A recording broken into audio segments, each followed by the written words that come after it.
Dear students, today I would like to discuss generations of computer and the basics of computer. ഇന്ന് ലോകത്ത് കമ്പ്യൂട്ടറിന്റെ ജനറേഷനിലെ പ്രധാനമായിട്ട് 5th generation വരെയാണ് ഉള്ളത്. അപ്പോൾ ഓരോ ജനറേഷനെ കുറിച്ച് ഒന്ന് ചെറിയ രീതിയിൽ പരിചയപ്പെടാം. The evolution of computer start from 16th century, resulting in today's modern machines. Computers can be divided into different generations. There are first generation computer, second generation, and third generation, fourth generation, fifth generation. The first generation computer use ചെയ്യുന്നത് vacuum tubes ആണ്, vacuum tubes. Then first generation computer ആണ് ENIAC, EDVAC, UNIVAC. അത് bulky in size ആയിരുന്നു.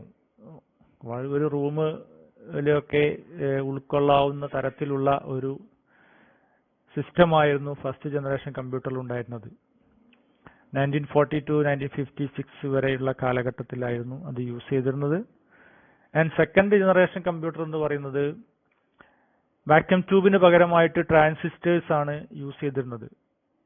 അത് second generation കമ്പ്യൂട്ടറിലാണ് Fortran, COBOL തുടങ്ങിയ ലാംഗ്വേജുകൾ use ചെയ്യാൻ തുടങ്ങിയിട്ടുള്ളത്. 1956 മുതൽ 1963 ഉള്ള കാലഘട്ടത്തിലാണ് ഇത് സെക്കൻഡ് ജനറേഷൻ കമ്പ്യൂട്ടേഴ്സ് ഉള്ളത്. കുറച്ചുകൂടി സൈസ് കുറഞ്ഞ രീതിയിലാണ് സെക്കൻഡ് ജനറേഷൻ കമ്പ്യൂട്ടർ ഉണ്ടായിരുന്നത്. ദെൻ തേർഡ് ജനറേഷൻ കമ്പ്യൂട്ടർ എന്ന് പറയുന്നത് 1964 to 1971 ആയിരുന്നു. ഇന്റഗ്രേറ്റഡ് സർക്യൂട്ട്സുകൾ യൂസ് ചെയ്തുകൊണ്ടുള്ള ഒരു സിസ്റ്റമായിരുന്നു തേർഡ് ജനറേഷനിൽ ഉണ്ടായിരുന്നത്. ഇന്ന് നമ്മൾ യൂസ് ചെയ്യുന്ന കമ്പ്യൂട്ടറുകൾ അതൊക്കെ ഫോർത്ത് ജനറേഷൻ കമ്പ്യൂട്ടറായിട്ട് നമുക്ക് പറയാം. അതിൽ യൂസ് ചെയ്യുന്നത് മൈക്രോ പ്രോസസ്സറാണ് യൂസ് ചെയ്തിട്ടുള്ളത്. ഇനി വരാൻ പോകുന്ന അല്ലെങ്കിൽ ഇപ്പോൾ തന്നെ വന്നതായിട്ടുള്ള ഒരു ജനറേഷനാണ് ഫിഫ്ത്ത് ജനറേഷൻ എന്ന് പറയുന്നത്. ആർട്ടിഫിഷ്യൽ ഇന്റലിജൻസും സ്പീച്ച് റെക്കഗ്നിഷനും ഫേസ് റെക്കഗ്നിഷനും റോബോട്ടിക് വിഷനൊക്കെ യൂസ് ചെയ്തുകൊണ്ടുള്ള ഒരു ടെക്നോളജിയാണ് ഫിഫ്ത്ത് ജനറേഷൻ കമ്പ്യൂട്ടർ എന്ന് പറയുന്നത്.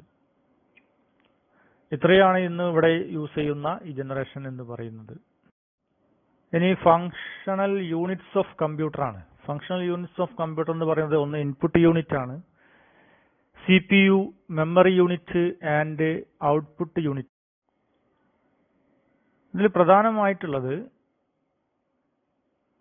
ഒരു CPU എന്ന് പറയുന്നത് സെൻട്രൽ പ്രോസസ്സിംഗ് യൂണിറ്റ് ആണ്. It is the brain of computer. അതിൽ പ്രൊസസർ എന്ന് പറയുന്നത് it coordinates all computing and decision making operation. അതാണ് പ്രൊസസർ എന്ന് പറയുന്നത്.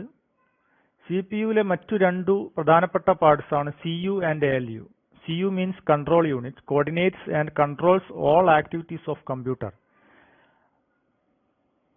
ALU അരിത്തമെറ്റിക് ലോജിക് യൂണിറ്റ് എന്ന് പറയുന്നത് it performs all arithmetic and logical operation. മാത്തമാറ്റിക്സും അതുപോലെ ലോജിക്കൽ ആയിട്ടുള്ള എല്ലാ ഓപ്പറേഷൻസും നടക്കുന്നത് അരിത്തമെറ്റിക് ലോജിക് യൂണിറ്റിലും. കമ്പ്യൂട്ടറിന്റെ എല്ലാ ആക്ടിവിറ്റീസും കൺട്രോൾ ചെയ്യുന്നതും കോർഡിനേറ്റ് ചെയ്യുന്നതും കൺട്രോൾ യൂണിറ്റിലുമാണ്. CPUവിൽ ഉള്ള മറ്റൊരു ഭാഗമാണ് രജിസ്റ്റേഴ്സ് എന്ന് പറയുന്നത്. Registers are the storage locations inside the CPU എന്നാണ്. ഒരു CPUയിലുള്ള പ്രധാനപ്പെട്ട സ്റ്റോറേജ് ലൊക്കേഷൻസ് ആണ് രജിസ്റ്റേഴ്സ് എന്ന് പറയുന്നത്. ഇൻപുട്ട് യൂണിറ്റ് എന്ന് പറയുന്നത് it accept data and information from user. Keyboard, mouse ഒക്കെ ഡാറ്റ ആക്സെപ്റ്റ് ചെയ്യാൻ വേണ്ടി ഉപയോഗിക്കുന്നതാണ്. അതാണ് ഇൻപുട്ട് ഡിവൈസ് എന്ന് പറയുന്നത്. ഔട്ട്പുട്ട് ഡിവൈസ് എന്ന് പറയുന്നത് റിസൾട്ട്സ് ഓഫ് പ്രോസസ്സിംഗ് ആണ്.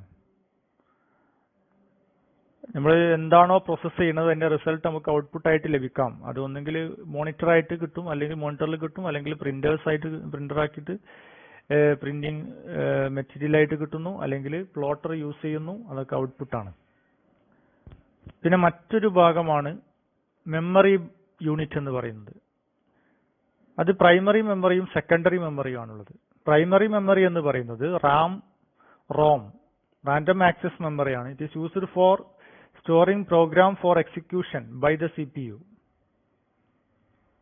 ഒരു വോളറ്റൈൽ മെമ്മറിയാണ്. സാധാരണ സിസ്റ്റം ഓൺ ചെയ്തത് മുതൽ റാമിലാണ് സ്റ്റോർ ചെയ്യുന്നത്. നമ്മൾ സിസ്റ്റം ഓഫ് ചെയ്യുന്നതോടുകൂടി റാമിലുള്ള എല്ലാ കണ്ടന്റ്സും നഷ്ടപ്പെടുന്നതാണ്.